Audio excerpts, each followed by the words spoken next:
So there's a tank really jocking your style, and you want it gone. I'm a tabletop hobbyist, and today we're going to talk about Melta and You, the hottest thing around. What is Melta?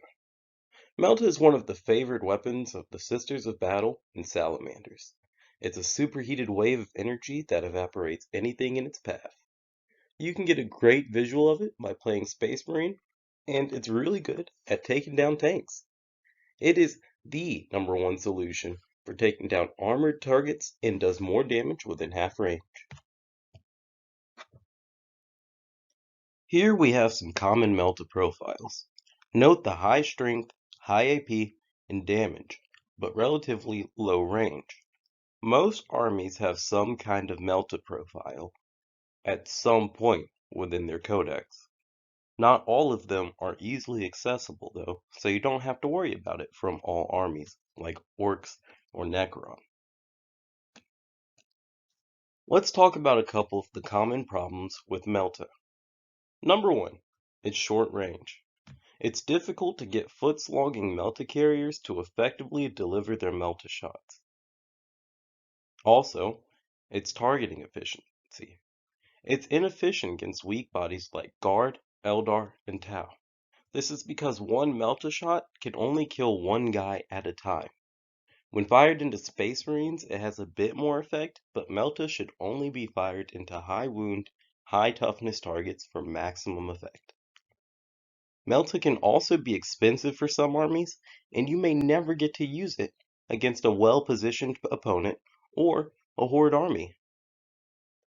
In order to combat a couple of the common issues with Melta, here are some solutions to increase the chances you get to use it effectively. Advancing Melta carriers behind obscuring terrain usually means that they can't shoot or be shot at. Keeping your units alive so that they can strike in your turn is one of the key principles of 40k, and understanding this is incredibly important. Some psychic spells allow for double moves, and some armies can take jump pack Melta carriers. So, if you have a unit of Melta that's relatively fast, you could cast a psychic power on it to have it move one more time, hopefully pop whatever it's supposed to be popping, and then it dies. And of course, you could put Melta in transport, like rhinos or drop pods, and that can ruin your opponent's day by adding additional protection or delivering Melta into the backfield turn 1.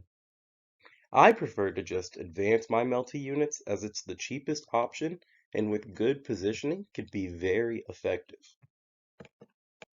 So let's talk about target priority. Think of Melta as a nutcracker, and every unit type in the game is a different type of nut. Vehicles are pecans, characters and bikes are peanuts, and infantry are sunflower seeds. If you use a nutcracker on a pecan, a few moments later, you have a nicely shelled pecan to eat. You could use a nutcracker on a peanut, but there are also better ways to shell a peanut. Using a nutcracker on a sunflower seed is a frustratingly pointless endeavor and will yield you a completely crushed nut that you can't eat. But it'll be cracked. Now that we know the problems, solutions, and usage of Melta, how do we counter it? During the game, we attempt to stay outside of Melta threat range while maintaining line of sight on the Melta carriers and firing at them with all the guns we possibly can. If this isn't possible, we hide any Melta targets or position them to not be seen while maintaining line of sight on other targets. Don't let the threat of Melta keep your tanks at the back of the field, or they have done their job without firing a shot. Finally, we can attempt to bait the Melta out. Personally, I like to leave a low-value Melta target like a rhino exposed, and oftentimes a unit of eradicators will rear their ugly heads to pop it open. Whether they kill the rhino or not, they're now exposed to far more shooting than they'd like to be.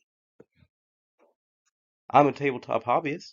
I hope you enjoyed this short video on Melta. Like, comment, subscribe, and let me know what else we should talk about. See you soon.